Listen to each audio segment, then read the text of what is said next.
Every once in a while, a year arrives that feels different, not louder, not dramatic, just quietly important. 2025 was one of those years. Nothing exploded overnight. No single discovery flipped our understanding of the universe in one sudden moment. Instead, something slower happened. Piece by piece, long-standing questions began to loosen. Old assumptions softened. And in their place, new mysteries quietly took shape. It felt less like a revolution and more like a conversation. The universe didn't shout, it whispered. In 2025, astronomers confirmed a third visitor from another star system drifting through our solar neighborhood. They uncovered a black hole hiding in a galaxy we thought we understood. They realized that our own sun is moving through the Milky Way faster than measurements had suggested for decades. And they identified a small, temperate planet orbiting a quiet red dwarf star just 18 light-years away. A world that somehow escaped serious attention until now. What made these discoveries special wasn't just what we found, it was how we found them. Often, the answers came not from brand new instruments, but from looking again at old images, at long-collected data, at familiar skies examined with sharper questions and better patience. The universe did not hurry. It revealed itself only when we were ready to notice. Before we move deeper into these stories, there's a question worth sitting with for a moment. If we had to choose only one, which would matter more to us as a species? Absolute proof that life once existed on Mars, or the discovery of a living world orbiting another star close enough that one day we might almost reach out and touch it? There is no correct answer, only reflection. And with that question in mind, let's begin where 2025 truly started to feel strange. In July of that year, astronomers noticed something unusual entering our solar system. At first, it looked like an ordinary comet, a faint smear of light moving against the background stars. But its path told a different story. This object wasn't bound to the sun. It wasn't looping back from the outer edges of our own system. It wasn't a traveler from the Kuiper Belt or the distant Oort cloud. It came from somewhere else entirely.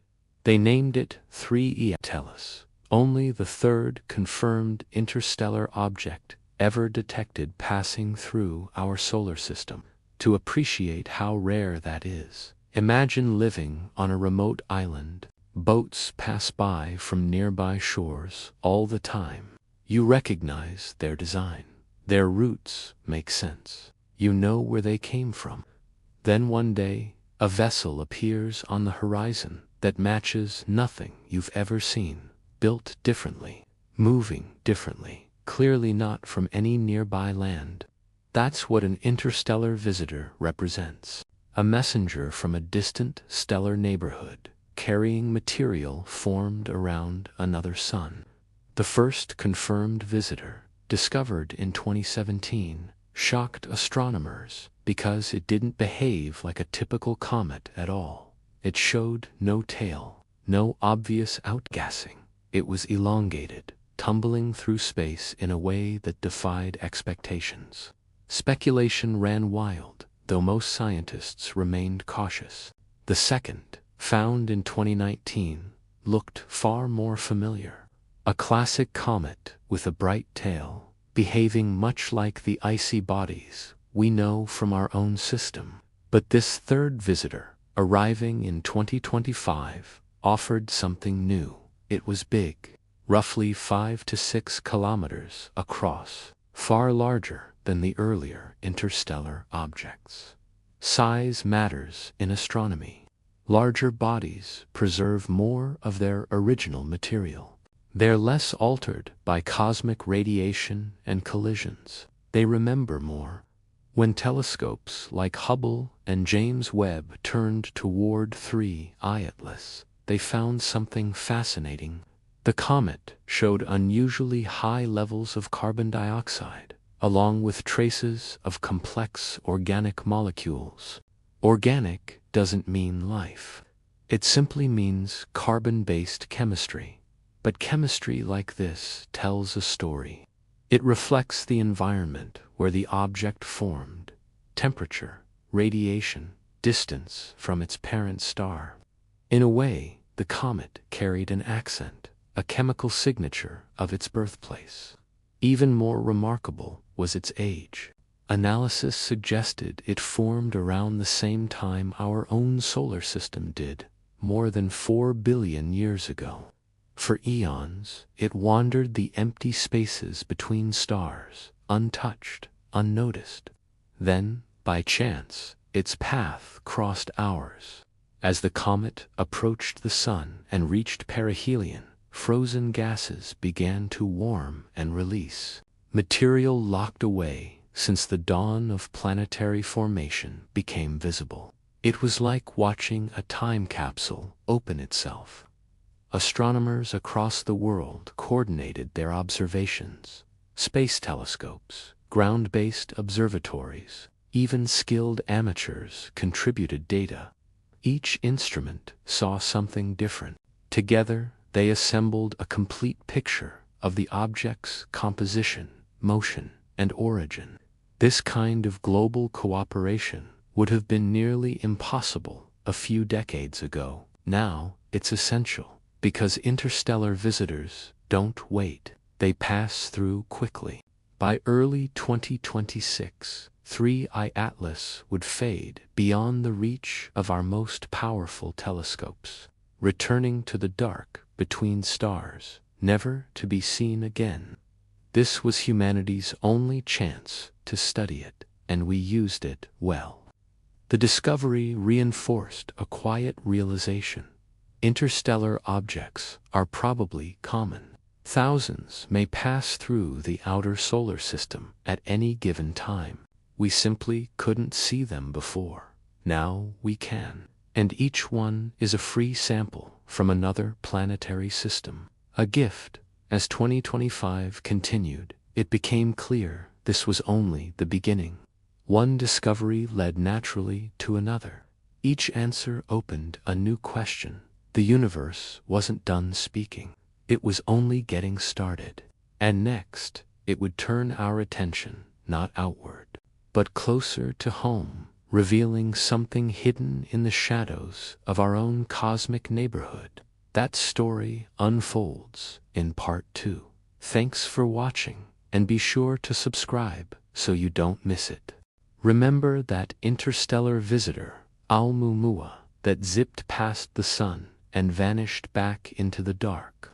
Well, the year 2025 served up a very humbling reminder. We still don't really know our own neighborhood. The solar system feels so familiar, right? 8 planets, a few dwarf planets, a bunch of moons and asteroids. After centuries of looking up, you'd think we'd have a complete inventory, but we don't, not even close.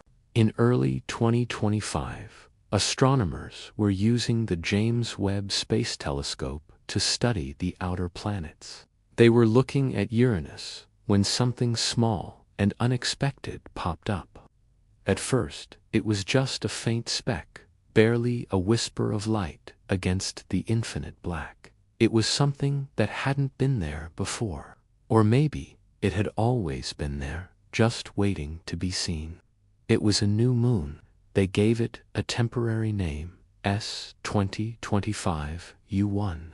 At only about 10 kilometers across, this moon is tiny by cosmic standards.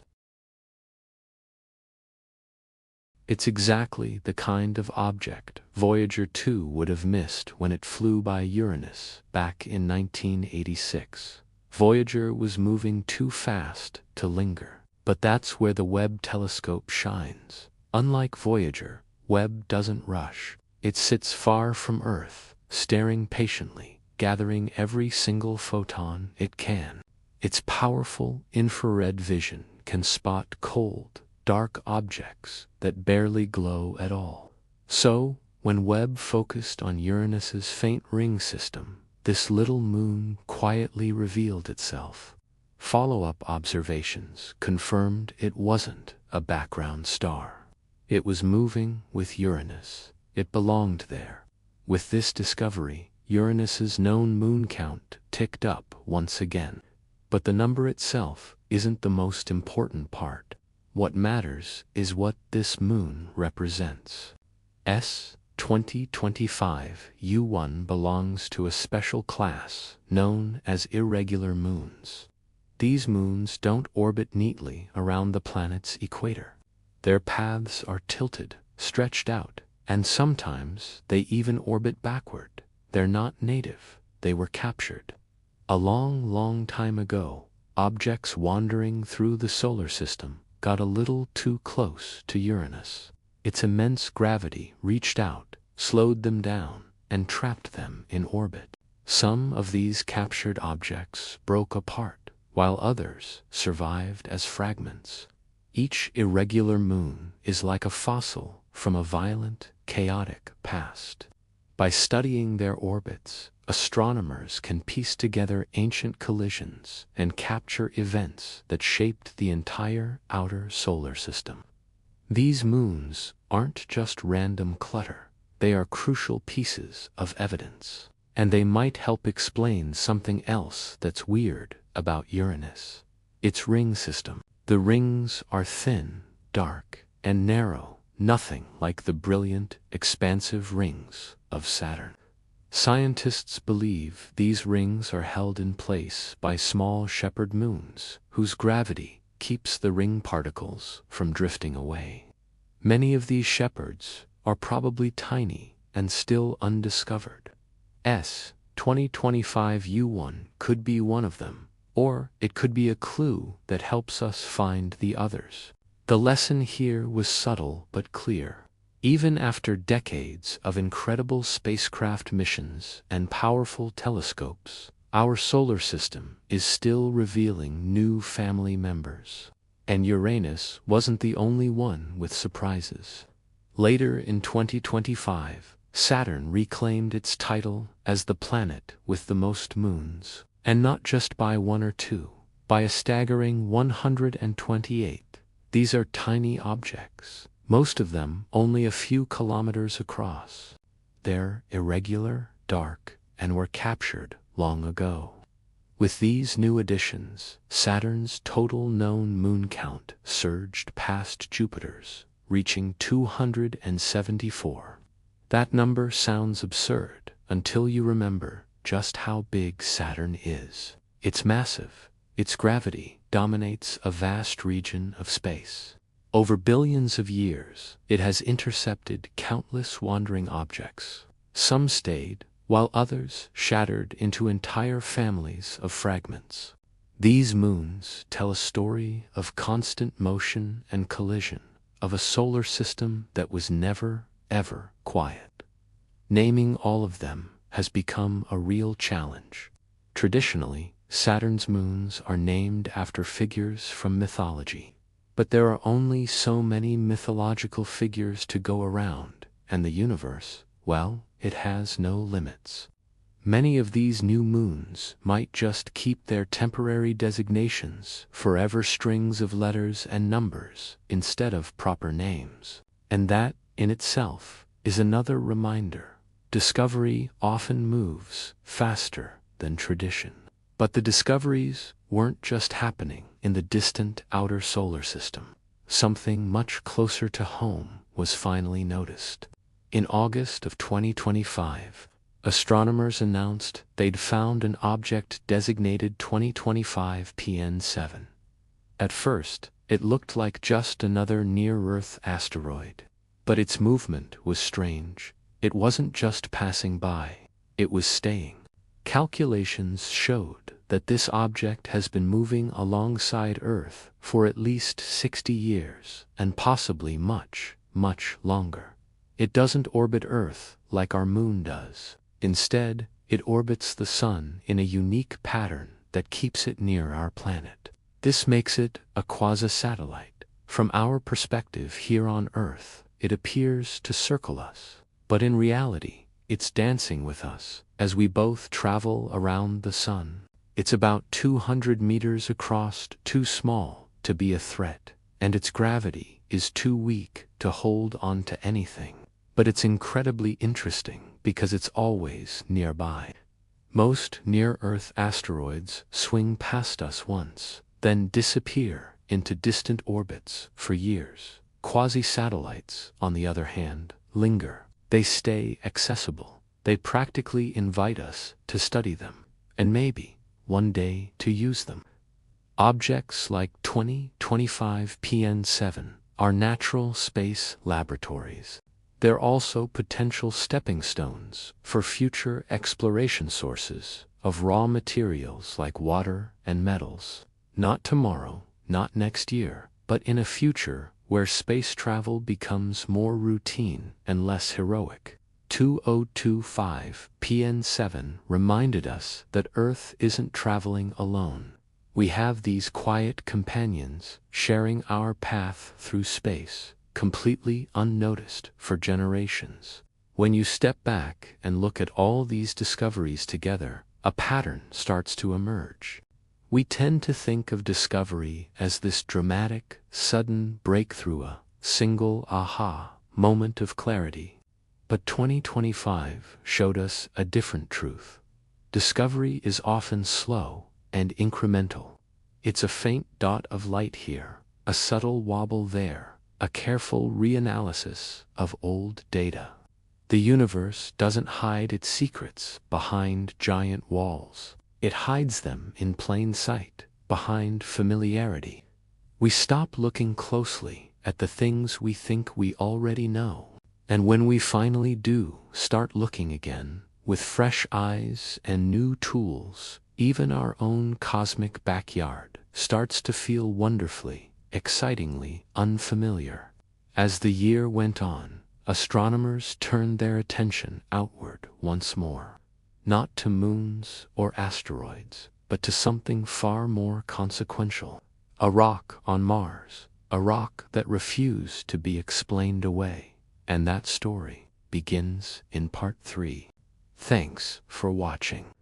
If you enjoyed this journey through our newly discovered solar system, don't forget to like and subscribe for more adventures into the unknown. Mars has a way of testing our patience. It doesn't shout discoveries. It doesn't rush answers. It offers fragments, hints, and long, long silences in between. For decades, Mars felt like a planet that once could have hosted life, but probably didn't. The evidence was always suggestive, never decisive. We saw valleys carved by ancient rivers, scars left behind by long-gone lakes, minerals that hinted at the presence of water. But the definitive proof, that final, undeniable piece of the puzzle, never arrived. Then, in 2025, a small rock complicated everything. Its name is Shayava Falls. It was collected by NASA's Perseverance rover inside Jezero crater, and at first glance, it didn't look special at all. Just a fine-grained, unassuming stone. The kind of rock you'd barely notice if you found it on Earth. But context is everything. Jezero crater wasn't chosen by accident. Billions of years ago, it was a lake. Water flowed into it through vast river channels, slowed down, and gently deposited sediment at the bottom. Here on Earth, environments just like this are exceptional at preserving biological traces. If life ever existed on Mars, even for a short time, this is exactly where it would leave its signature. When Perseverance took a closer look at Shayava Falls, it found something strange. Scattered across the surface of the rock were dark, rounded spots, each one surrounded by a lighter-colored mineral rim. Scientists nicknamed them leopard spots, and inside those spots, they found organic molecules, carbon-based compounds. the kind of chemistry that on Earth is very often associated with life. Now, hold on, organic molecules alone are not proof of biology. They form through non-living processes all the time. Meteorites bring them to Earth. Comets carry them through space. Chemistry doesn't need life to get interesting, but the pattern mattered. These organic-rich spots were closely linked with minerals that typically form in the presence of water. The geometry, the arrangement, the repetition of these spots, it all looked uncomfortably familiar. On Earth, similar features are often created by microbial activity, not always, but often enough to make you stop and think. Back in 2024, scientists were extremely cautious. They offered alternative explanations. Maybe the organics came from meteorites that crashed into the lakebed. Perhaps complex chemical reactions inside the rock itself created these patterns. Or maybe radiation from space altered the minerals in some unexpected way. Science demands restraint, and they had to explore every possibility. So they tested those ideas. They ran simulations. They compared chemical signatures. They brought in geologists, chemists, and microbiologists. And one by one, the simple, non-biological explanations began to fail. By September of 2025, researchers announced something that is very rare in science. They had not proven that life existed on Mars, but they had successfully ruled out most of the non-biological explanations they could think of. That isn't a conclusion, but it is pressure. It puts pressure on our assumptions, pressure on the long-held idea that Mars was always a sterile world. Shayava Falls didn't scream life, it whispered. It's not so simple. There was a big problem, though. The rock was still on Mars. The Perseverance rover is an incredible machine. It uses lasers to vaporize tiny bits of rock and analyze the light that comes back. It studies minerals up close. It can even peer just beneath the surface. But it simply cannot do what a full-scale laboratory on Earth can do. It can't slice the rock into microscopic layers. It can't search for subtle isotopic ratios that might betray a biological origin. It can't apply every single test that science has invented over the last century. And that's why the Mars sample return mission suddenly felt more urgent than ever. You see, Perseverance isn't just studying rocks, it's collecting them. It's sealing them in sterile, pristine tubes and leaving them behind in a cache for a future mission to retrieve and bring back to Earth. Shayava Falls is one of those precious samples. When it eventually arrives here, scientists from all over the world will get to examine it independently. It won't be a single team or a single interpretation. And that matters, because extraordinary claims require extraordinary consensus. If even a fraction of Shayava Falls features turn out to be biological in origin, the implications would be absolutely staggering. It would mean that life arose independently, at least twice in our one tiny solar system. Earth and Mars, two nearby worlds, two separate histories of life. That would strongly suggest that life is common in the universe. Maybe not inevitable, but far from a rare miracle. The universe would shift from a place where life feels special to a place where it feels expected. But even if Shayava Falls turns out to be completely non-biological, the discovery is still profound. It reveals just how complex the chemistry on ancient Mars was. It tells us the planet was once active, wet, and chemically rich. Mars wasn't just Earth's failed twin. It was a different experiment, with its own fascinating story. there's something deeply human about this search. We aren't just looking for alien microbes. We are looking for context. We want to know if life is a cosmic accident or a natural process. Did it happen just here, once, or does it happen everywhere the conditions allow? Shayava Falls doesn't give us the answer yet, but it narrows the question. And in science, that alone is huge progress. As 2025 moved forward, the year continued its quiet pattern. Discoveries weren't arriving like fireworks. They were accumulating like evidence in a long, careful investigation. Each new piece challenged something we thought we had settled. And while Mars hinted at ancient biology, another incredible discovery that year revealed something massive hiding much closer to home. Not on a planet, not even in our solar system, but in a neighboring galaxy, a black hole that had never announced itself. And that story unfolds in part 4. Thanks for watching.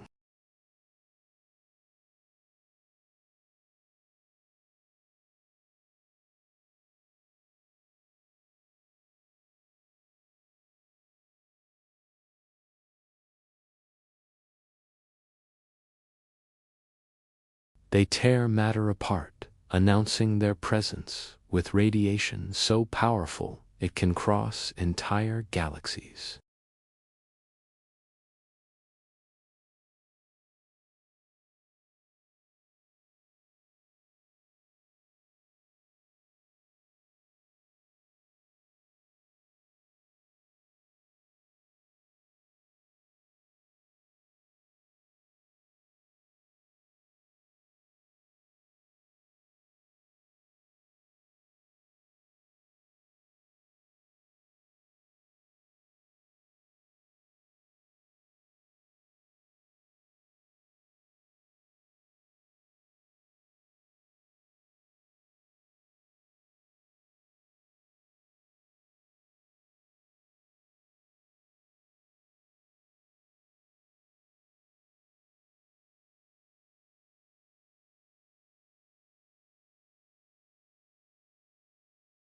It tracks the exact positions and motions of over 1 billion stars, cataloging their tiny shifts, their subtle exclamations, their long, patient journeys through space. Think of it as a galactic census taker, watching how everything moves.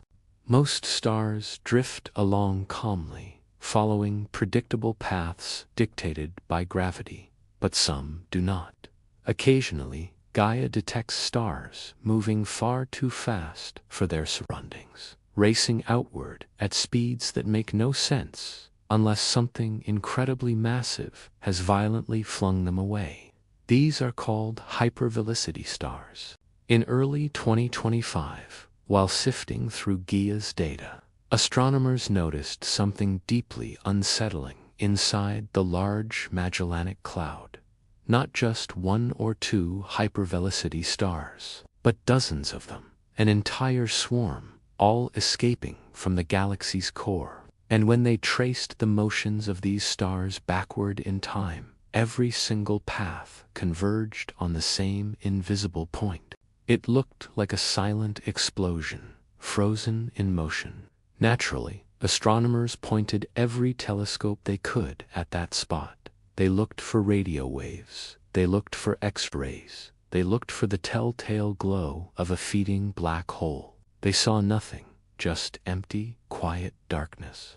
But physics doesn't negotiate. To accelerate that many stars to such incredible speeds, the object responsible had to be extraordinarily massive. We're talking hundreds of thousands of times the mass of our Sun, all compressed into a region no larger than our solar system. There is only one thing in the universe that fits that description: a supermassive black hole. This one, they calculated, weighs in at roughly 600,000 suns, and it is completely, utterly dormant. It has no gas left to eat, No material spiraling into it to create a brilliant, glowing disk. It has gone quiet, a cosmic predator that finished its meal long, long ago. This discovery was revolutionary for one simple reason. It proved that most black holes might be invisible.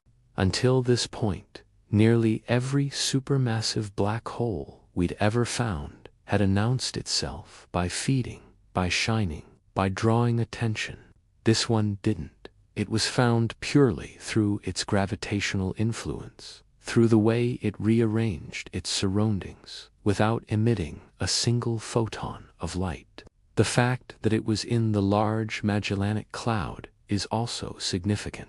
This is what's known as a low metallicity galaxy, meaning its stars contain fewer heavy elements than stars in the Milky Way. That matters, because a star's composition affects how it lives and dies.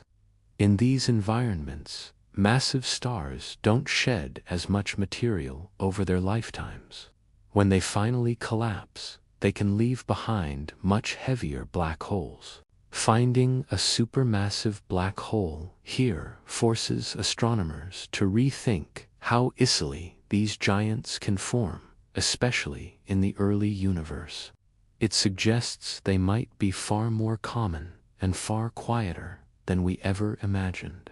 And there's another, more personal implication. The Milky Way is slowly, patiently absorbing the Large Magellanic Cloud. Over billions of years, its stars will be stripped away and folded into our own galaxy and its black hole. It will come along for the ride. Our own galaxy might already contain multiple dormant black holes from past merger-silent giants drifting unseen between the stars, influencing their motions without ever revealing themselves through light. Gaia has shown us how to find them, not by looking for what's bright, but by watching for what's out of balance. This discovery also marked a turning point in how astronomy is done. It wasn't a single dramatic observation that revealed this black hole. It was years of meticulous data collection, combined with refined algorithms and machine learning tools trained to spot subtle patterns that a human eye would miss. The computers flagged the anomaly. The humans asked why. Together, they uncovered something that had been hidden in plain sight. The universe didn't change in 2025. Our ability to see it did. The silent black hole of the Large Magellanic Cloud reminded us of a quiet but profound truth. Most of the universe does not glow. It simply exists. And gravity, it turns out, keeps its own meticulous records. As 2025 continued, this theme of finding the unseen repeated itself again and again. The cosmos began revealing its secrets, not through spectacle, but through careful attention to detail. And while this black hole was hiding in darkness right next door, the universe was preparing an even deeper challenge for us, one that came not from a nearby galaxy, but from the very beginning of time itself. A discovery that would suggest the universe grew up far, far faster than we ever thought possible. That story is coming up next. Thanks for watching, and if you're enjoying this journey, be sure to subscribe.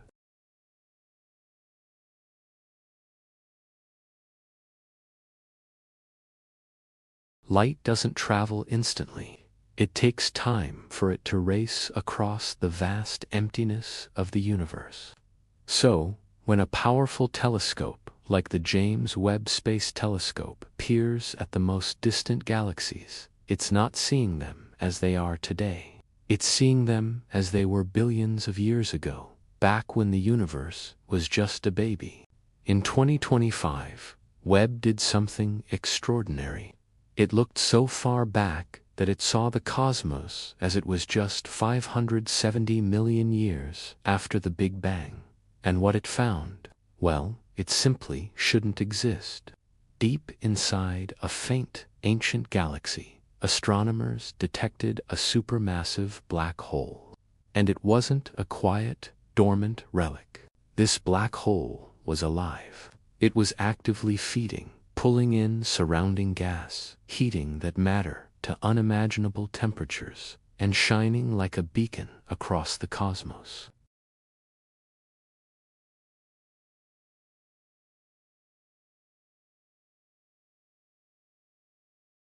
To really grasp why this discovery sent shockwaves through the world of cosmology, let's put that timeline into perspective. The universe is about 13.8 billion years old. At 570 million years, it was an infant, barely 4% of its current age. According to all our standard models, the very first stars had only recently flickered into existence. Small, disorganized galaxies were just beginning to clump together. In this early, chaotic environment, black holes were supposed to be tiny. They should have been the newborn seeds left behind by the collapse of the first massive stars. They were supposed to grow slowly, gradually, over billions of years. But here was this cosmic monster, fully formed, already feasting aggressively, and already shaping the galaxy around it. It was like finding a fully grown oak tree where you only expected to see a tiny acorn that had just sprouted. This black hole was found in a galaxy catalogued as CEERS 1019, one of the countless faint specks of light web observed in its deep field surveys.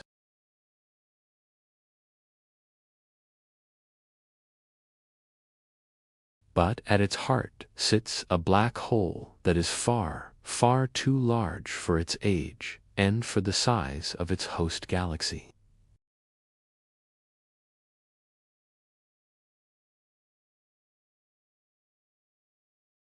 You see, we believed that black holes grow slowly. They get bigger by pulling in gas and dust, but there's a natural speed limit. As gas falls into a black hole, it heats up and glows intensely.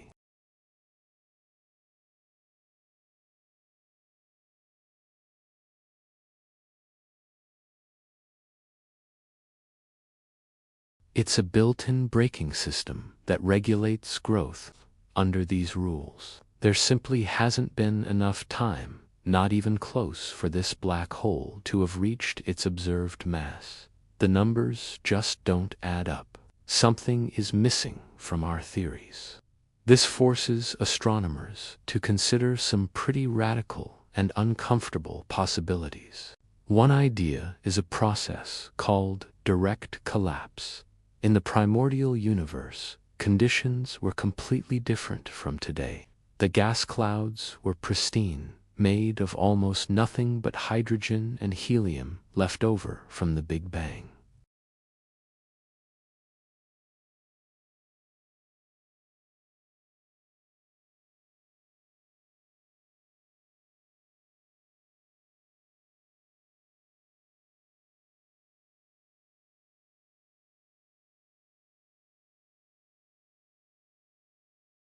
If this happened, the universe could have been seeded with black holes that started their lives already huge, ready to grow even bigger.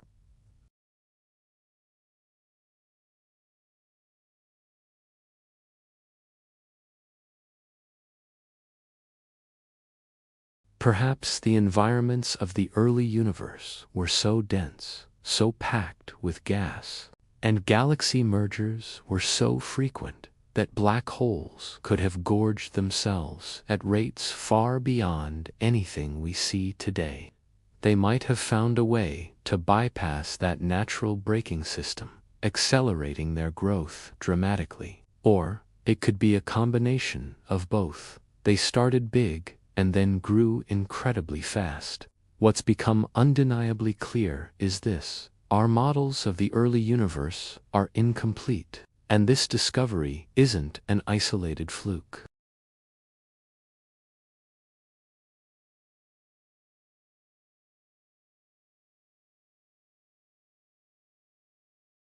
We're seeing organized structures, unexpectedly rapid star formation, and galaxies that are far more massive than they should be.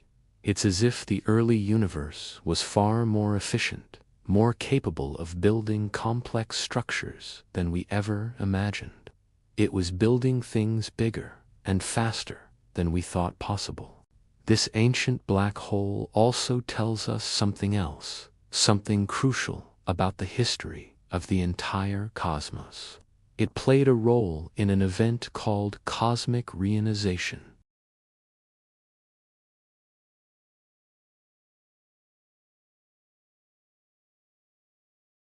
A thick soup of neutral hydrogen gas filled all of space, absorbing any light that tried to pass through it. The cosmic dark ages. Then, when the first stars and galaxies ignited, their intense radiation started stripping electrons away from those hydrogen atoms. This process, reionization, made the universe transparent to light, allowing it to travel freely across space. It literally turned the lights on in the universe.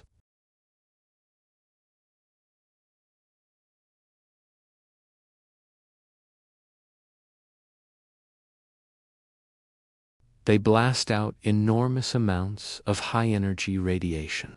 Finding one this powerful, this early in cosmic history, means that black holes themselves may have been major contributors to reionization. They might have been the cosmic lighthouses that helped burn away the fog of the Dark Ages. With Webb, we are quite literally witnessing the moment the universe turned on its lights. Just think about the journey that light has taken to reach us. The light from this galaxy and its monstrous black hole has traveled for over 13 billion years to get to Webb's mirror. When that light began its journey, our Earth didn't exist.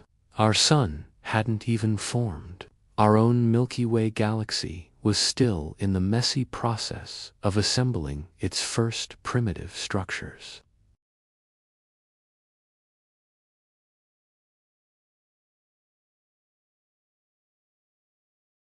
And realizing that the universe was already more complex, more ambitious, and more magnificent than we ever gave it credit for. This kind of discovery doesn't destroy our understanding of cosmology. It sharpens it. It forces us to be better. It tells us that nature is more creative, more efficient, and a lot less patient than our neat and tidy theories had assumed. The early universe didn't wait around. It built fast. And as Webb continued its mission through 2025, it delivered another shock to the system. It wasn't just black holes that were growing too big, too early. It was entire galaxies. Galaxies with elegant structures, with order, with beautiful spiral arms, at a time when only chaos should have ruled.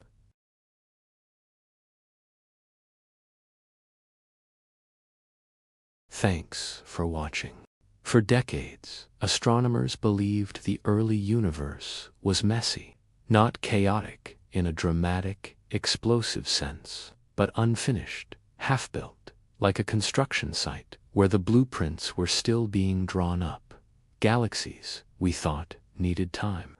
Time to gather mass, time to settle into a stable rotation, and time to organize themselves into the elegant spirals and structured disks we see filling the modern cosmos. Our own Milky Way, for example, took billions of years to look the way it does now. So, you can imagine the expectation when the James Webb Space Telescope aimed its powerful eye deep into the past.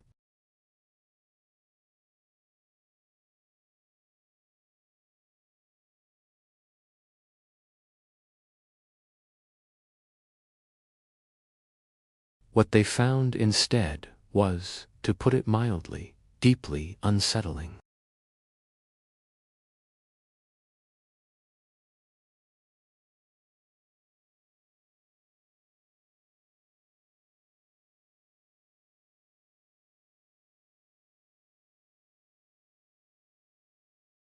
They named it Alaknanda, after a Himalayan river that appears calm on the surface but hides a powerful current beneath. The name was perfect. To understand why this discovery matters so much, think about planting a seed. You expect to see a sprout first, then a sapling, and then, only after many years, a mature, fruit-bearing tree. Alaknanda wasn't a sapling, it was already a fully grown tree. This completely upends our understanding of cosmic timelines. You see, spiral arms aren't just pretty decorations. They are incredibly complex, dynamic structures that require a high degree of stability to exist. They form through something called density waves, which move through a rotating disk of gas and stars. These waves compress the gas, triggering the birth of new stars in a beautiful, orderly pattern. This process is not supposed to happen quickly. It demands a delicate balance. Gas has to flow inward steadily. Stars must form without using up all the fuel at once. And the feedback from exploding stars, supernova, has to regulate this growth without completely tearing the galaxy apart. Alaknanda had somehow achieved this perfect balance astonishingly early. The universe at that time should have been a turbulent, violent place. Galaxies were constantly colliding and merging. Matter was streaming in from all directions, unpredictably. Any structures that formed were supposed to be temporary, quickly ripped apart by the next cosmic collision. And yet, here was Alaknanda, an island of order in a sea of chaos. The implications of this one discovery ripple outward.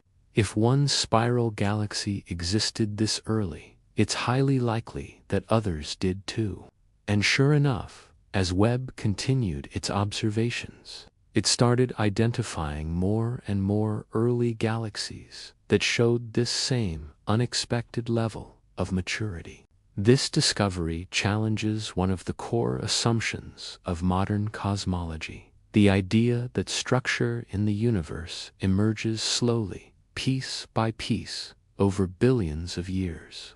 Instead, it seems the early universe was remarkably efficient at building complex objects. It got down to business right away. So, how is this possible? What could have accelerated the process so dramatically? One of the leading explanations points to something we can't even see: dark matter. Dark matter forms the invisible scaffolding of the universe. It doesn't emit or reflect any light, but its immense gravity is what shapes everything we can see. Galaxies form inside vast, invisible clouds of dark matter called halos.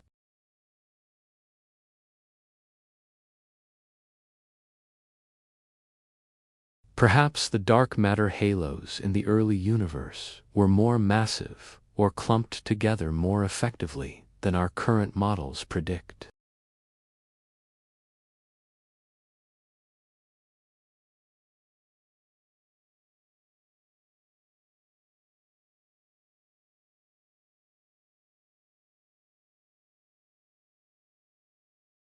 Another intriguing possibility involves how galaxies get their fuel. Instead of growing through violent, chaotic mergers, some galaxies might have grown through a much gentler process.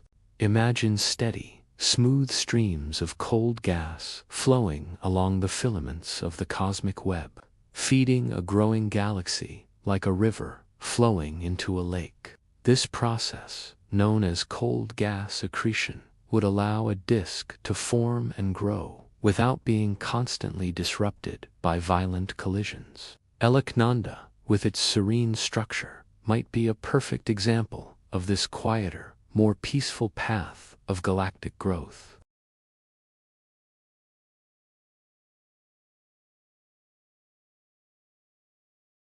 It's active, yes, but it's not extreme.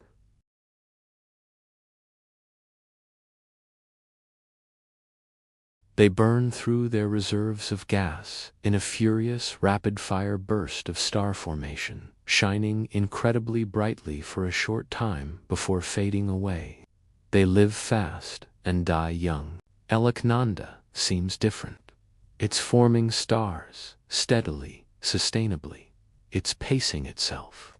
This kind of self-regulation is a delicate balance that's difficult for even modern galaxies to achieve.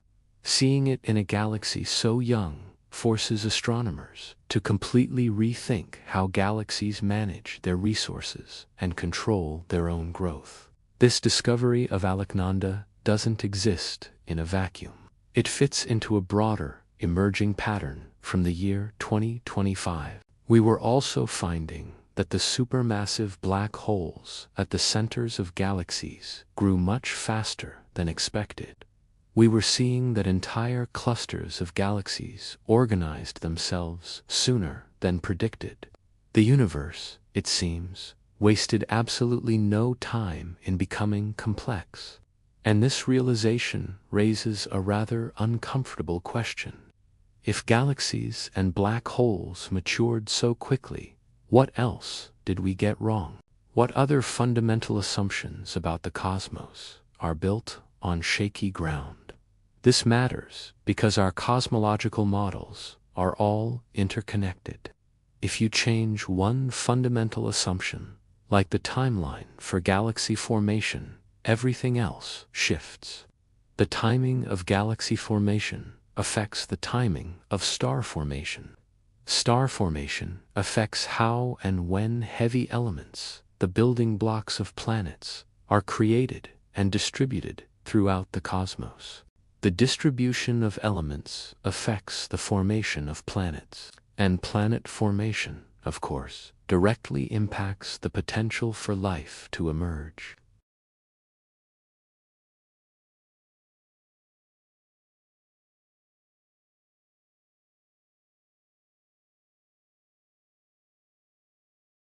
As astronomers around the world grappled with these profound implications, 2025 delivered another powerful reminder that the universe doesn't just surprise us at the farthest reaches of space and time.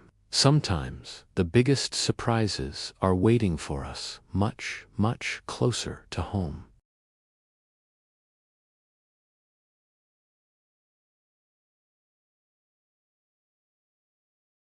A quiet, unassuming visitor from the asteroid belt was about to arrive, carrying a story billions of years old. And that story, my friends, begins in part 7. Thanks for watching. If you're enjoying this journey through the cosmos, don't forget to like, subscribe, and hit that notification bell so you don't miss what comes next. Most of the universe announces itself. Stars shine, galaxies glow, explosions light up the dark. We learn to find things by following light. But in 2025, astronomers were reminded of something unsettling. Some of the most powerful objects in existence make no sound at all. They do not glow, they do not flare, they do not reveal themselves willingly. They bend reality quietly. This story begins not in the distant universe, but right next door, in a small neighboring galaxy called the Large Magellanic Cloud. From the southern hemisphere, it's visible to the naked eye as a faint, cloudy patch of light near the Milky Way. Astronomers have studied it for centuries, so we thought we knew it well. But something enormous was hiding there. Something dark. And it was discovered not by seeing it, but by watching what it had already done. The discovery came from the Gaia Space Observatory, a mission that doesn't take dramatic pictures. Gaia does something more subtle. It measures motion. With extraordinary precision, Gaia tracks the positions and movements of over 2 billion stars. It watches them drift, wobble, and accelerate over time. Most stars move calmly, following the gravitational rhythm of their galaxy, but some do not. Occasionally, Gaia detects stars moving far too fast, stars racing away at speeds that make no sense unless something extremely massive flung them outward. These are called hypervelocity stars. They are rare, and they are clues. In early 2025, astronomers studying Gaia's latest data noticed something strange in the Large Magellanic Cloud. Not one hypervelocity star, not two, but dozens. Even more unsettling, when researchers traced their paths backward in time, every single trajectory pointed to the same invisible location near the galaxy's center. It was like watching shattered glass freeze mid-explosion, with every shard flying outward from a single point. Naturally, astronomers aimed their telescopes. They're expected to see something bright, a feeding black hole, a quasar, X-ray emissions, maybe some radio jets. Instead, they saw nothing. No light, no radiation, no signal, just empty space. But physics does not lie. To accelerate stars to such extreme speeds, the object responsible had to be incredibly massive, hundreds of thousands of times the mass of our Sun, compressed into a tiny region. There is only one object capable of that, a supermassive black hole. This one weighs roughly 600,000 times the mass of the Sun, and it is completely dormant. It is not feeding, it is not glowing, it is not announcing itself. It is a sleeping giant. This discovery changed something fundamental. Until now, almost every supermassive black hole we knew about was found because it was active, feeding on gas and lighting up its surroundings, making itself impossible to ignore. This one did none of that. It was found purely through gravity, through absence, through the scars it left on the stars around it. This suggests something profound. The universe may be full of black holes we cannot see, quiet ones, ancient ones, invisible giants shaping galaxies without ever revealing themselves through light. The Large Magellanic Cloud is what's known as a low-metallicity galaxy. Its stars contain fewer heavy elements than those in the Milky Way. That matters, because metal-poor environments change how stars evolve and how black holes form. In such environments, massive stars lose less material over their lifetimes. When they collapse, they can leave behind heavier remnants. Finding a supermassive black hole here forces scientists to rethink how easily these objects can form, especially in the early universe. It also reframes our understanding of galactic evolution. The Milky Way is slowly absorbing the Large Magellanic Cloud. Over billions of years, its stars will be torn away and folded into our own galaxy, and its black hole, it will come with them. This raises a quiet possibility. Our galaxy may already contain multiple dormant supermassive black holes from past mergers, silent relics drifting through the Milky Way's halo. Unseen, uncounted, yet influential, Gaia has given us a new way to find them. Not by looking for brightness, but by looking for imbalance, for stars that move too fast, for patterns that point to something missing. This discovery also highlights a shift in how modern astronomy works. It wasn't a single dramatic observation that revealed this black hole. It was years of data, refined algorithms, and careful pattern recognition. Machine learning flagged the anomaly. Humans asked why. Together, they uncovered something enormous, hiding in plain sight. There is something almost philosophical about this. We tend to believe that what matters must announce itself, that importance is loud. But the universe doesn't work that way. Some of its most powerful forces operate silently, shaping everything around them without ever drawing attention. This black hole did its work long ago. It fed, it flung stars outward, it reshaped its environment, and then it went quiet, leaving only motion as evidence of its existence. This discovery fits perfectly into the pattern of 2025. The universe formed faster than expected. It organized sooner than predicted. It grew structures larger than allowed. It moves faster than we thought. And now, we see it hides mass in darkness more effectively than we ever imagined. Each revelation doesn't overthrow physics, it humbles it. It reminds us that our understanding is partial, that we see only what light allows us to see. Gravity, however, leaves traces everywhere.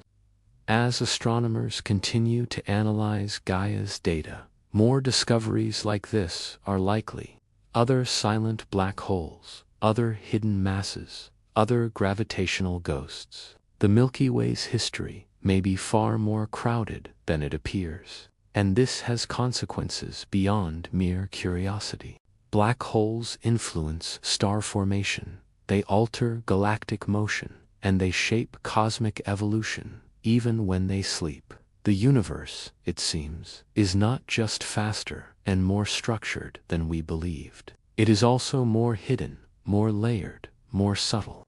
And that subtlety leads directly into the next revelation of 2025. Because while some giants hide in darkness, others reveal themselves only at the very edge of time. Objects so ancient, so distant, that their light carries messages from the universe's earliest moments. In the next part, we look toward the beginning, toward galaxies and black holes that existed when the universe itself was barely awake. That story continues in part 9. Thanks for watching. For most of history, the planets we found were just out there.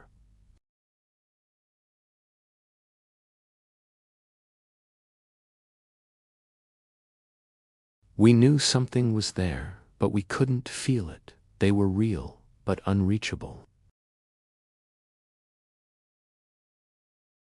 Not because we found life or another Earth, but because we found a planet close enough to matter. Astronomers announced the discovery of a rocky world called GJ 251c, orbiting a small red dwarf star just 18 light-years away.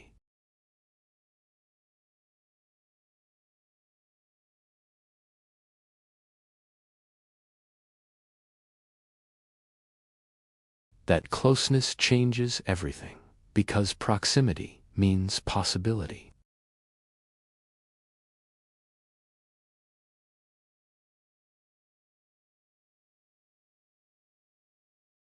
Our sun has about 5 billion years left, but a red dwarf like this one could shine for trillions of years, thousands of times longer.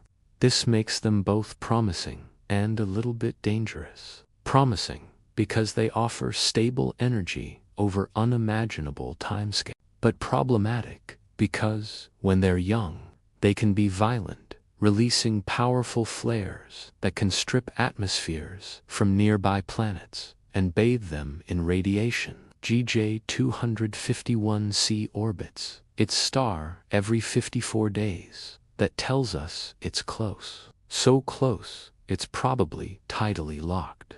One side is permanently facing the star, forever in daylight, while the other side is trapped in endless night. This might sound hostile, but it doesn't have to be. In between the scorching day side and the frozen night side, there's a narrow region called the Terminator Zone, sliver of permanent twilight. In a place like this, temperatures could be stable, not boiling and not frozen. It's a place where liquid water might be able to exist. Now, that doesn't mean it looks like Earth, just bigger. It means it's a rocky world, but more massive, about 4 times the mass of our planet. The gravity would be stronger. If you could stand on its surface, you'd feel heavier, pressed more firmly against the ground.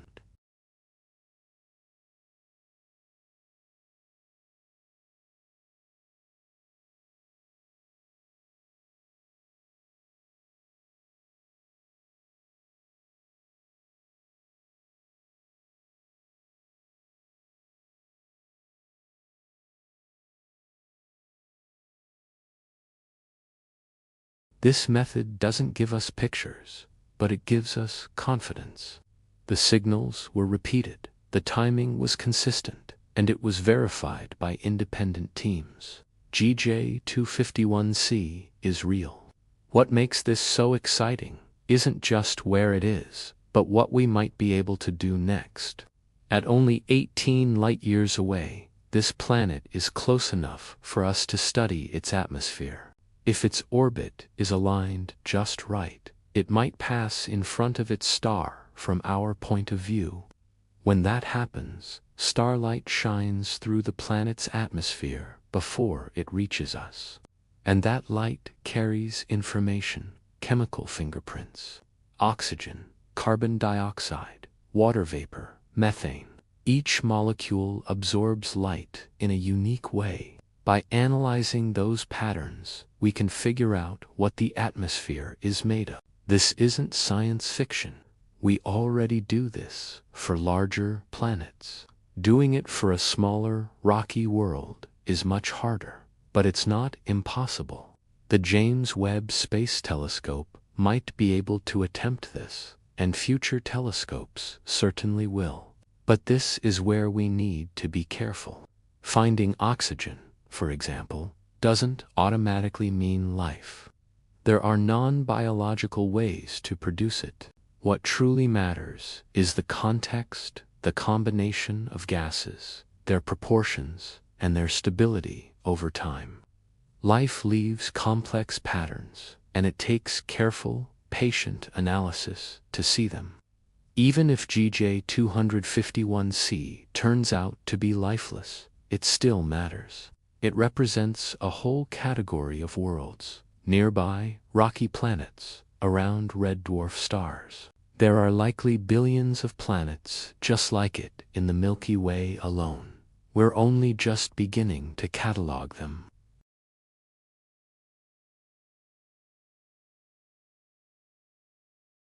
There's also a deeper psychological shift happening here.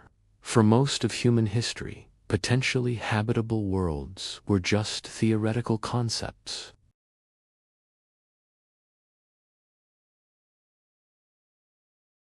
"18 light-years is far beyond our current reach, but it's not an unimaginable distance.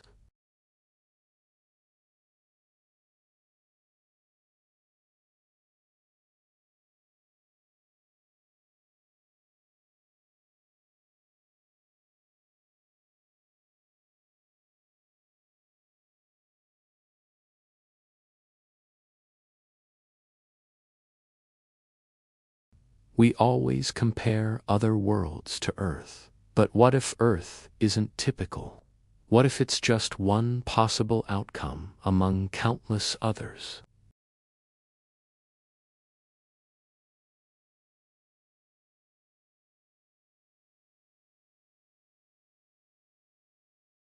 But it could still arise, quietly and patiently, in places we once thought were completely hostile.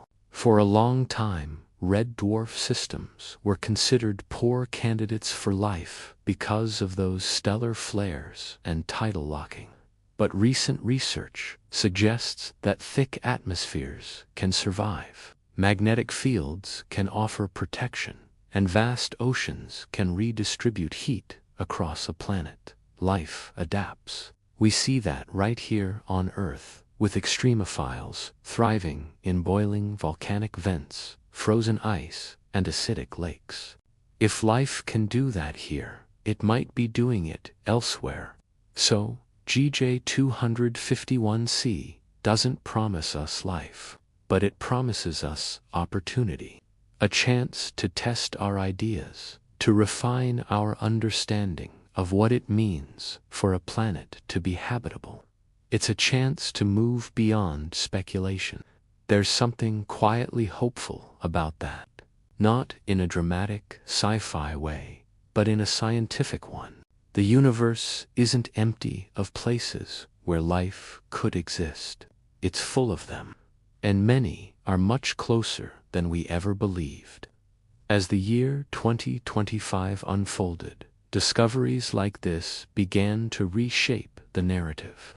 The universe isn't just vast and ancient, it is potentially fertile. And that realization feeds directly into the next big question. If the universe formed quickly, if galaxies and stars emerged early, and if planets appeared sooner than we thought, then maybe life has had more time to get started than we ever imagined. But before we look outward again, the universe offers one more reminder that some of its most profound discoveries are not about what we see, but about what we almost missed entirely. Because, in our next part, we return to something silent, hidden, and discovered not by light, but by its invisible motion. That story continues right here. Thanks for watching, and don't forget to subscribe for the next chapter.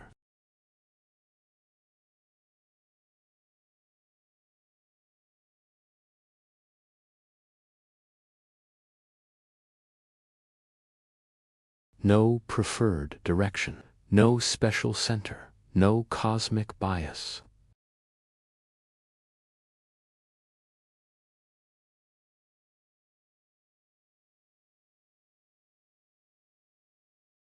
It says the universe, on the largest scales, is uniform. And for a long time, the evidence agreed.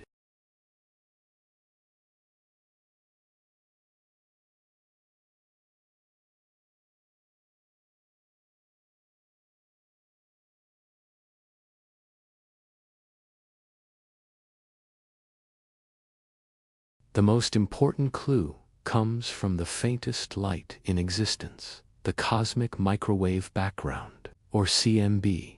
This is the afterglow of the Big Bang, the first light ever to travel freely through space.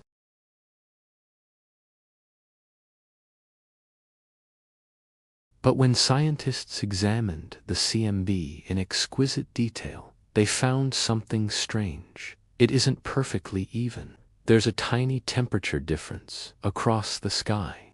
One side is a fraction of a degree warmer, the other a fraction cooler. At first, this was easily explained by our own motion. If you're moving through space, the light in front of you gets compressed and looks hotter, while the light behind you gets stretched and looks cooler. It's a simple Doppler effect. This explanation worked until our measurements got better. By 2025, data from radio galaxy surveys combined with the CMB suggested something uncomfortable. Our solar system, and perhaps our entire local group of galaxies, is moving through the universe much faster than expected. Over 1,000 kilometers per second relative to the cosmic background. That's roughly 3 times faster than our standard models predicted.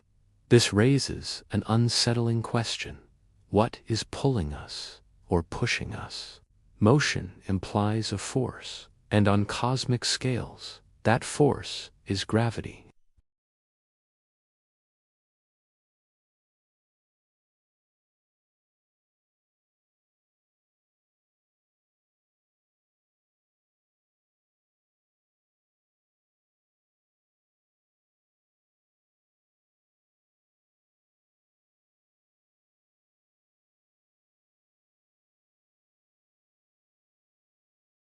Others suggested the opposite, that we're being pushed away from a vast cosmic void, an enormous, underdense region of space.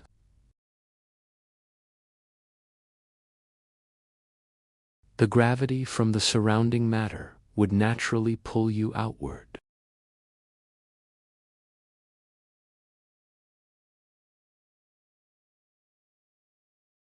Another anomaly adds weight to this idea.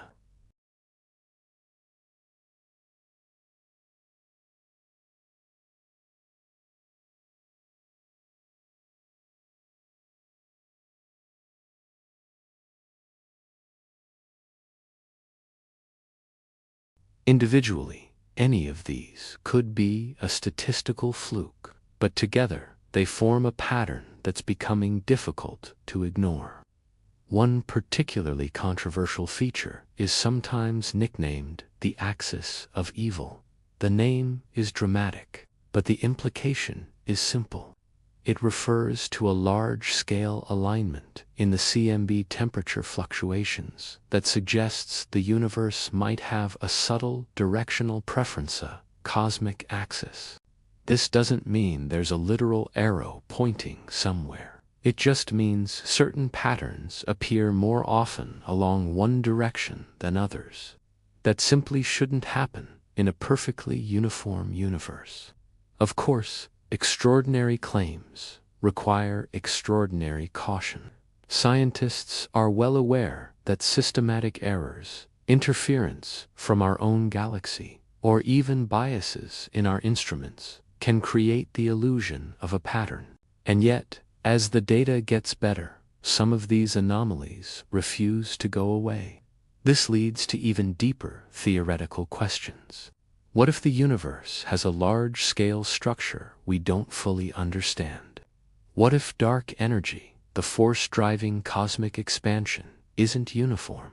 If it varies slightly from place to place, it could create vast, slow-moving currents of matter. Galaxies would drift, clusters would align. Another possibility involves the very shape of the universe. We often imagine space as infinite and flat, but it could be finite with a complex, repeating geometry. In such a universe, light could take multiple paths to reach us, creating subtle correlations across the sky that might look like directional patterns. Then there's the role of dark matter. It dominates the mass of the universe, but we only know it's there by its gravitational effects. If its distribution is more uneven on large scales than we thought, it could create directional pulls, not dramatic ones, but slow, cumulative drifts over billions of years. There's a philosophical discomfort here, too. The idea that the universe might have a preferred direction feels uncomfortably close to older, discarded notions of special places and cosmic centers.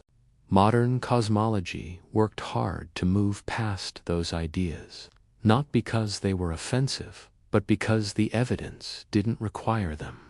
But if new evidence begins to suggest otherwise, we have to follow it. The universe doesn't care about our preferences. The implications are profound. If the universe isn't perfectly uniform, then our assumptions about probability, about how structures form, and about how typical our region of space is, might be wrong. We might live in a slightly unusual neighborhood. Not special, but not perfectly average either. This matters when we try to estimate the age of the universe, its total mass, or its ultimate fate. If expansion is influenced by directional flows, our models need to be revised. The universe may not be expanding the same way everywhere. What makes this topic so unsettling is that it pushes the very limits of observation. We can't step outside the universe to get a better look. Every measurement we make is from our single vantage point. This makes it incredibly difficult to separate local effects from global truths. It also means humility is essential. We have to accept that some questions might remain unanswered for a very long time. But even uncertainty teaches us something.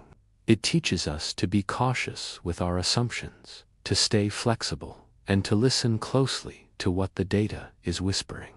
Right now, the idea that the universe has a preferred direction is not settled. It remains controversial and is actively debated. But it's no longer a fringe idea.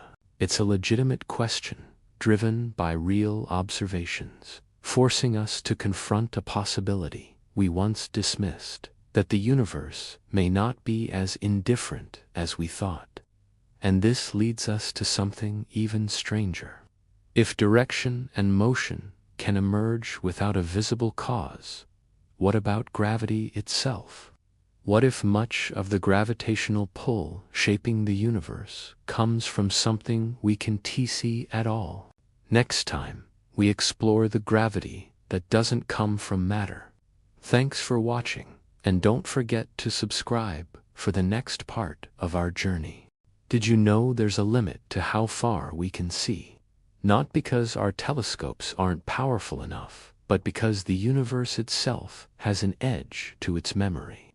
Beyond a certain distance, light simply hasn't had enough time to reach us since the beginning of everything.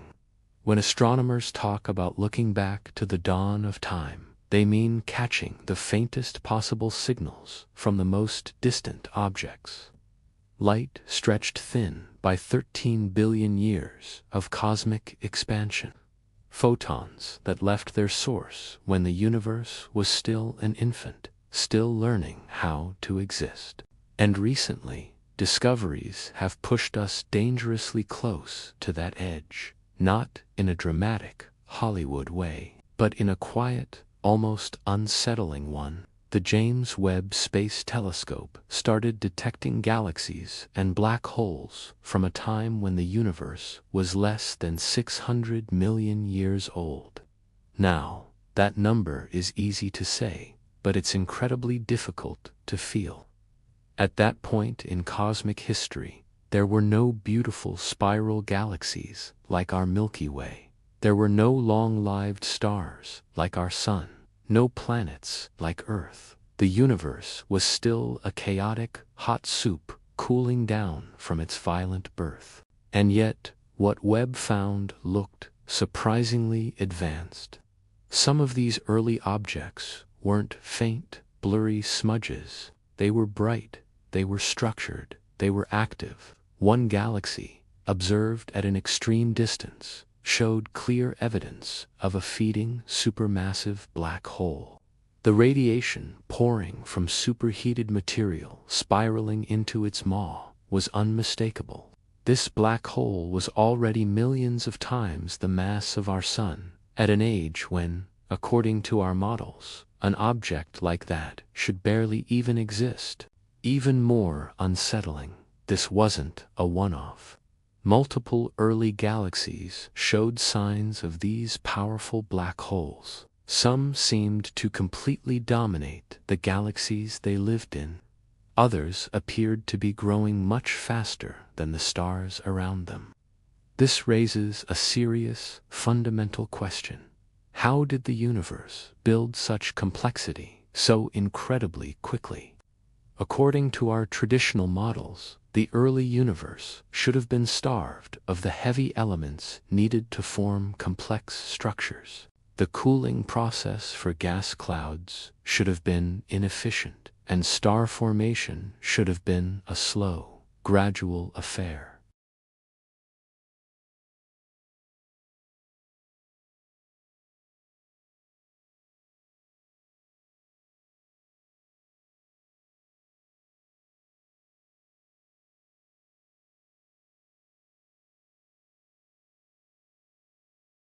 There's another layer to this mystery, too. The light from these ancient objects isn't just old, it's profoundly altered. As the universe expands, the light traveling through it gets stretched. Its wavelengths grow longer. What was once energetic ultraviolet light becomes infrared. Visible light shifts toward the red end of thestacrum. This is a process called redshift.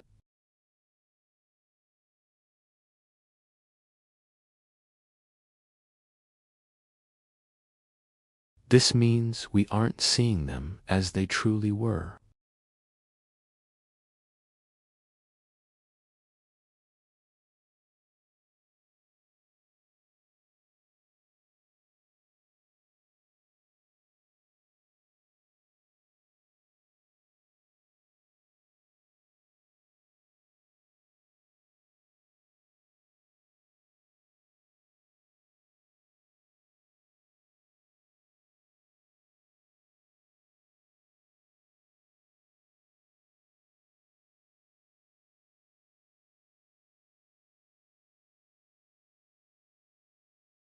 And then there's the question of reionization. Before the first stars and galaxies lit up, the universe was filled with a fog of neutral hydrogen gas. This fog absorbed light, making the entire cosmos opaque, a period often called the cosmic dark ages.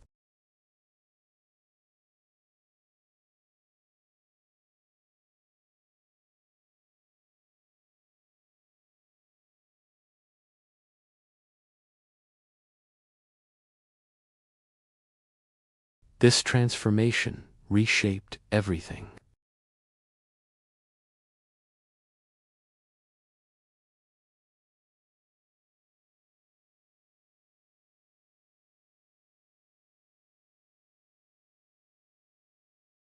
Picture it like this. Some regions of the universe may have lit up long before others. The transition from darkness to light wasn't a smooth, gradual fade in. It was likely patchy, irregular, dynamic. The universe may have flickered into existence. This complicates our timelines and affects how we interpret every observation from that era. The implications go even deeper. If these early black holes formed quickly and grew fast, they would have merged with each other. And when massive objects like black holes merge, they produce gravitational waves, ripples, in the very fabric of space-time that travel across the universe. Future space-based detectors, like the LISA mission, are being designed specifically to detect these ancient gravitational echoes. If they find a constant low-frequency hum of mergers from the early universe, it would be stunning confirmation of this rapid growth scenario. In a way, the universe may still be ringing, ever so faintly, from the fierce activity of its birth. There is something deeply, deeply humbling about all of this. We aren't just studying distant objects. We are listening to history itself.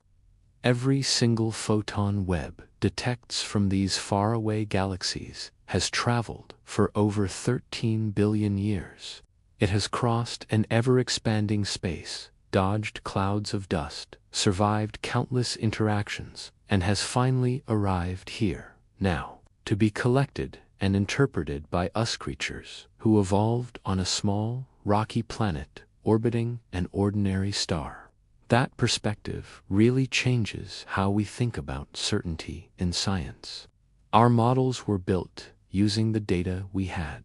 We studied nearby galaxies, local cosmic conditions, and we made assumptions that worked well enough for what we could see.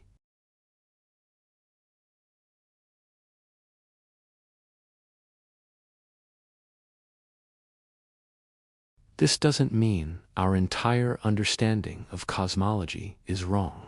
It just means it's incomplete. The universe isn't obligated to grow gently.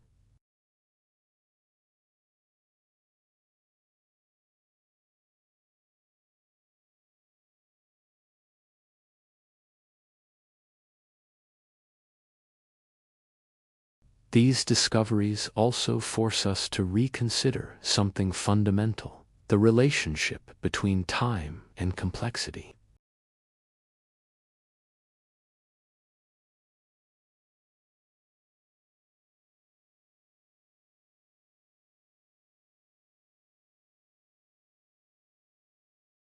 Under the right conditions, complexity might appear with shocking speed.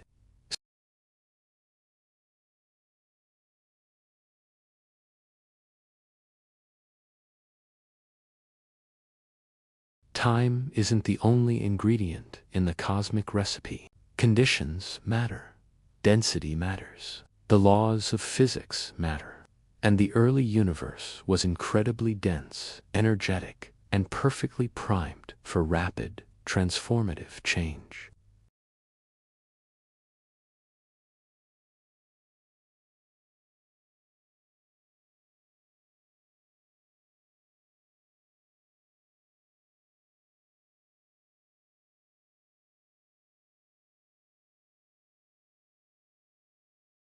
Researchers around the world are now working furiously to refine their models, incorporating these stunning new observations.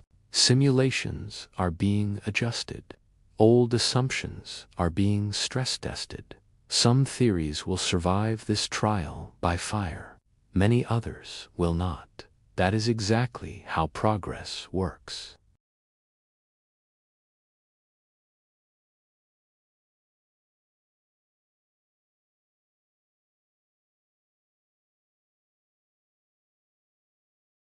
And that realization has ripples that flow all the way to the present day.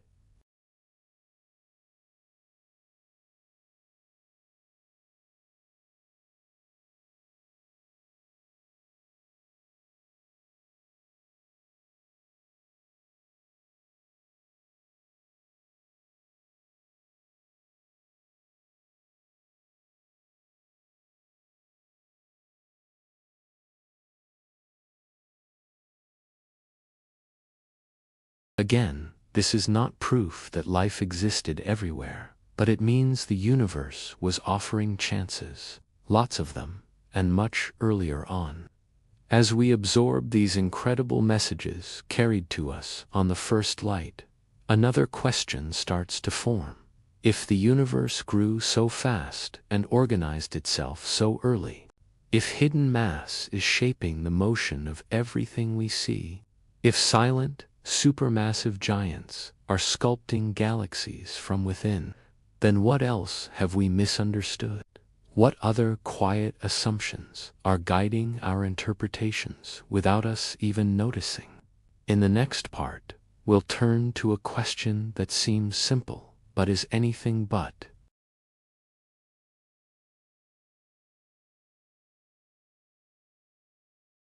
A hidden direction, a cosmic bias, a hint of asymmetry that could change everything.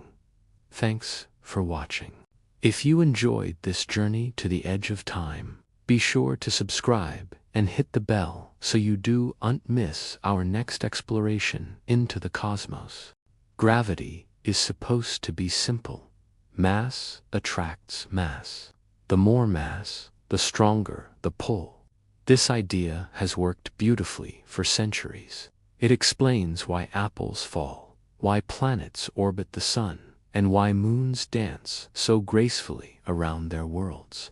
But when we look out at the universe on its largest scales, something is wrong. Gravity starts to behave strangely. In fact, most of the gravity that's shaping our cosmos seems to come from something we can't see at all. This is the story of missing gravity and how it quietly rewrote our entire understanding of reality. The problem first popped up when astronomers started measuring how galaxies rotate. If you only account for the visible matter, the stars, gas, and dust, then stars near the edges of a galaxy should move much more slowly than the stars near the center. Just like how Pluto moves slower than Mercury in our solar system. But that's not what we see. Instead, stars far from the galactic center are moving just as fast as those closer in, and sometimes even faster. This shouldn't be possible. If gravity only came from the stuff we can see, these rapidly spinning galaxies would tear themselves apart. The stars on the edges should just fly off into space. And yet, they don't. They stay perfectly intact. This means something unseen must be holding them together. An invisible source of gravity. Scientists gave this mysterious substance a simple name, dark matter. Not dark because it's evil, but dark because it doesn't emit, absorb, or reflect any light.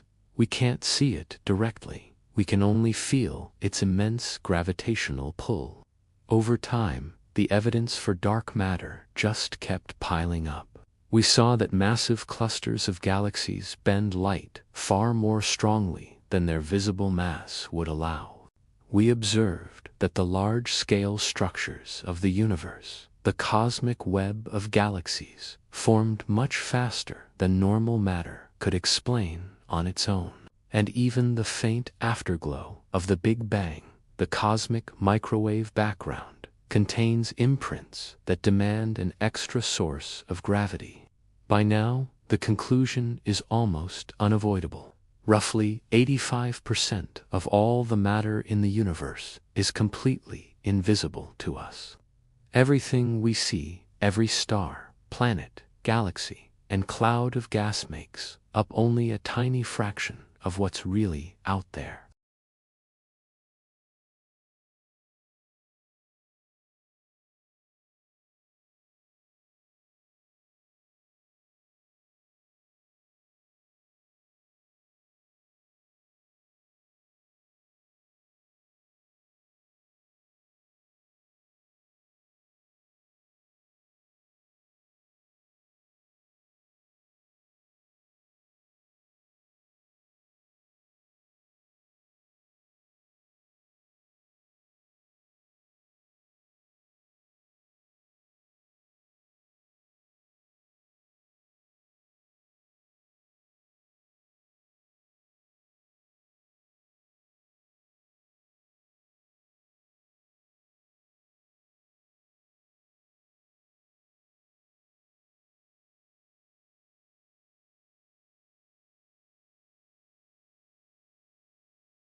Dark energy makes up roughly 68% of the total energy content of the cosmos.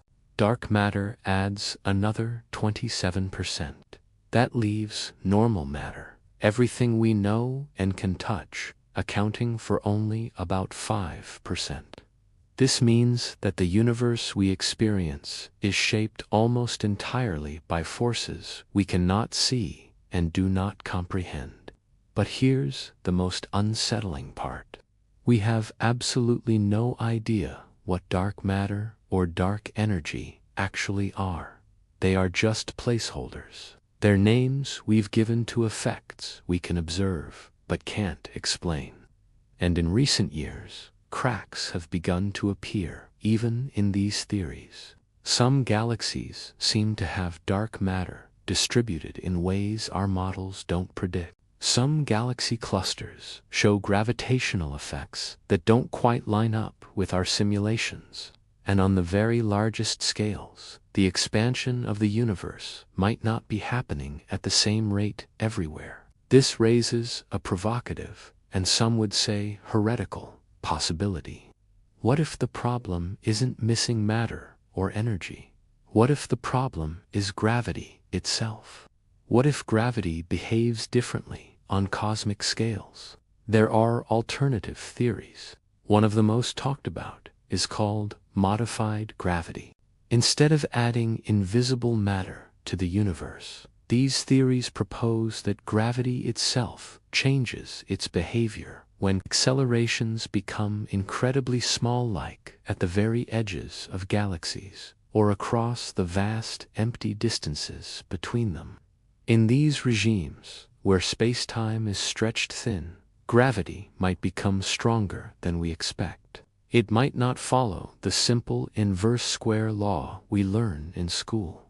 These ideas are controversial, and they struggle to explain all of our observations at once. But they remind us of a very important point. We only infer the existence of gravity from the way things move. If that motion is unexpected, there might be more than one explanation. Another mind-bending possibility is the idea of emergent gravity. This theory suggests that gravity isn't a fundamental force of nature at all. Instead, it's an emergent property, like temperature. Temperature feels real, but it's just the result of the collective motion of countless tiny particles. Perhaps gravity is similar. Perhaps it emerges from deeper, more fundamental information structures woven into the fabric of space-time itself. This idea is highly speculative, but it's gaining attention because it could potentially link gravity to quantum information, to entropy, and to holographic principles. In this view, gravity arises because physical systems always tend toward maximum entropy. Matter and energy move in ways that maximize the flow of information, and spacetime responds accordingly. Gravity emerges from that process. If this is even partially true, then the effects we attribute to dark matter might just be a natural consequence of spacetime dynamics, not some mysterious, unseen particle. This would radically change our perception of reality. And then there are the gravitational anomalies. We see certain systems in the universe that behave in ways that defy both dark matter and modified gravity explanations. We find subtle discrepancies, like slight offsets between where visible matter is and where the gravitational influence seems to be strongest. We see unexpected patterns in how light is lensed by galaxies. Each anomaly on its own is small, but when you put them all together, they paint a picture that suggests we are still missing a huge piece of the puzzle. Gravity, the most familiar force in our lives, may still be hiding its true nature from us. There's a quiet irony here. Gravity is by far the weakest of the four fundamental forces, and yet it dominates the entire universe. It governs the motion of galaxies, it sculpts the cosmic web, and it will ultimately determine the fate of the universe itself. And we still don't completely understand it. This profound uncertainty forces a certain kind of humility. We build models, we test them, we revise them, but nature is under no obligation to conform to our ideas of how it should work. Dark matter might turn out to be a particle. Thousands of scientists are searching for it right now in deep underground detectors, with massive particle accelerators, and through careful astrophysical observations. So far, they've found nothing conclusive. Dark energy might be a simple cosmological constant, an unchanging property of the vacuum of space. Or it might evolve over time. Or it might be a sign that our entire understanding of spacetime is fundamentally incomplete. Each possibility carries profound implications for our future. If dark energy can change, then the ultimate fate of our universe can change.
Rules that behave one way on a local scale, but become subtle, context-dependent, and emergent on a cosmic scale.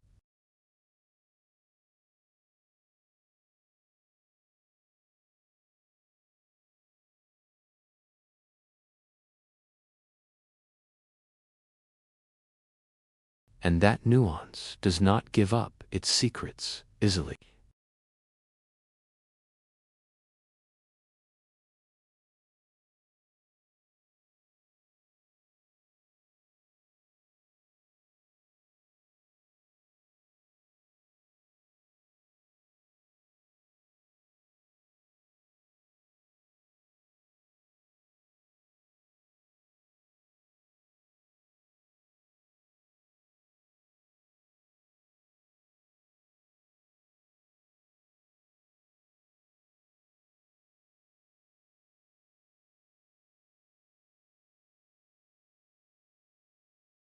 If gravity can arise from unseen influences, and if the expansion of the universe can accelerate without an apparent force, then what about time itself?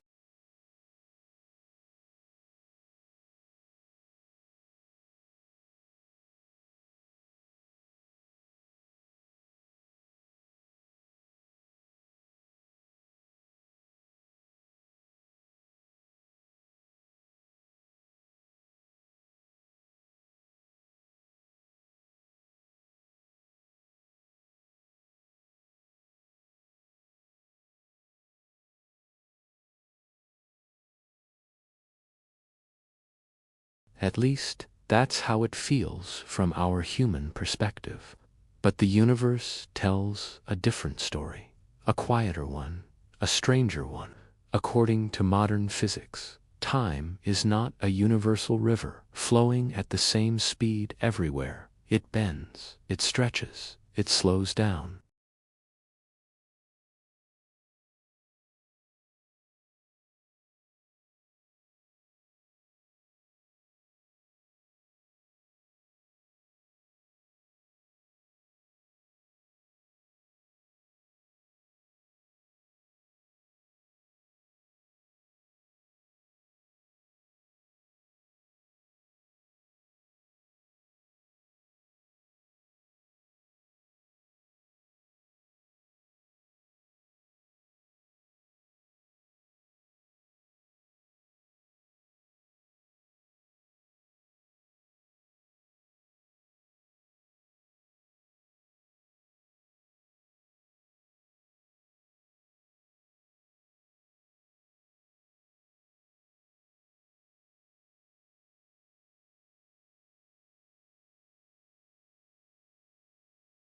They're all different.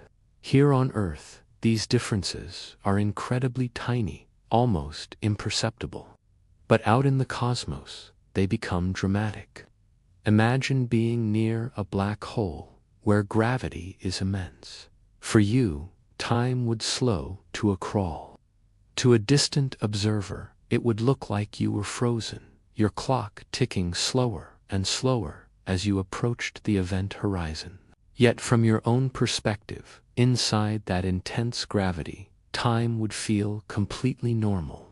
It's an unsettling thought, but cosmology pushes the problem even further. When astronomers observe distant galaxies, they're not just looking far away in space, they are looking back in time. The light from a galaxy 10 billion light years away left that galaxy when the universe was much, much younger. This means the universe we see from Earth is a patchwork of different ages, different moments, all stitched together in our view. There is no single now that applies everywhere. The present moment is not universal, it's fragmented. This raises a profound question. If time flows differently in different places, what does that mean for the universe as a whole? Does the universe even have a single unified timeline?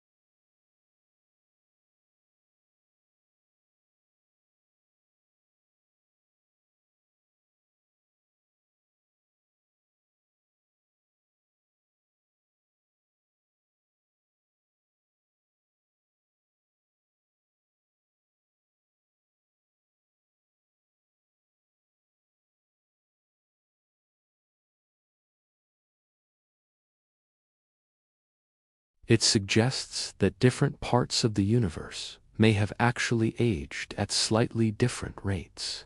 One region might be a few million years older or younger than another, not because they formed at different times, but because their clocks have ticked differently.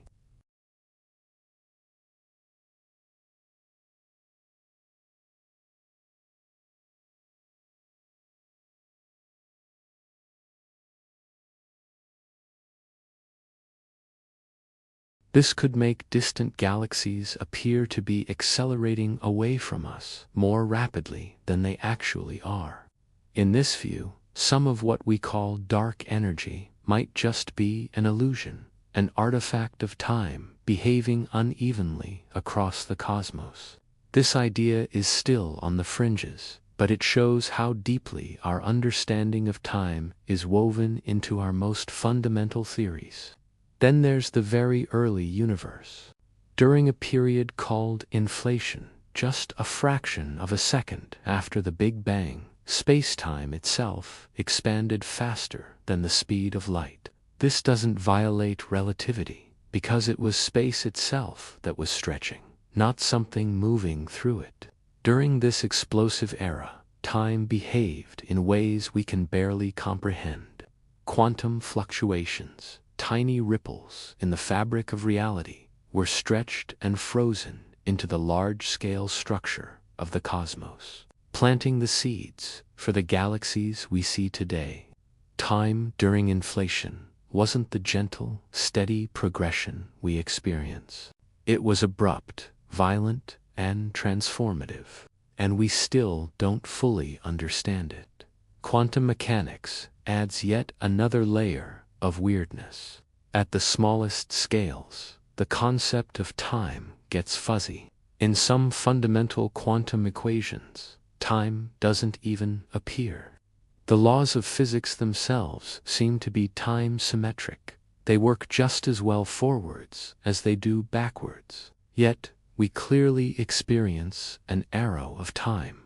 We remember the past, not the future. Things break, they don't unbreak. This one-way direction of time is usually attributed to entropy, the universal tendency for systems to move from order to disorder. But this explanation has its own problem. It depends on the universe starting in a state of extremely low entropy, a state of perfect order. Why did it begin that way? We have no idea. This mysterious low-entropy beginning is what gave time its direction. But if the universe had started in a high-entropy, disordered state, time as we know it might not exist. Memory might be impossible. Cause and effect might blur into an incomprehensible mess.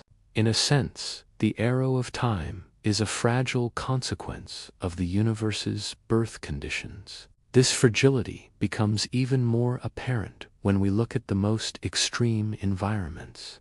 Inside black holes, our equations break down. Time and space are thought to exchange roles. Paths through spacetime simply end. The very concept of after loses its meaning. And at the Big Bang itself, the moment of creation, time as we know it may not have applied at all. Some theories suggest time emerged from a timeless quantum state. Before the Big Bang, there may have been no time.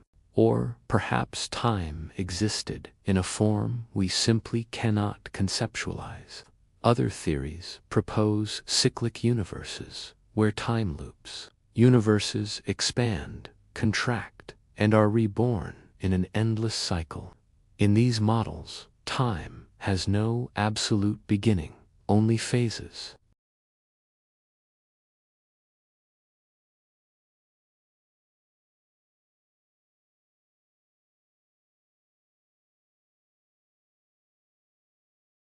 In another, it might have 2 dimensions instead of 1.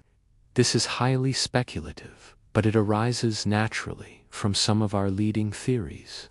If it's true, then time isn't a universal feature of reality. It's a local property, like temperature or pressure. This completely shatters our intuition.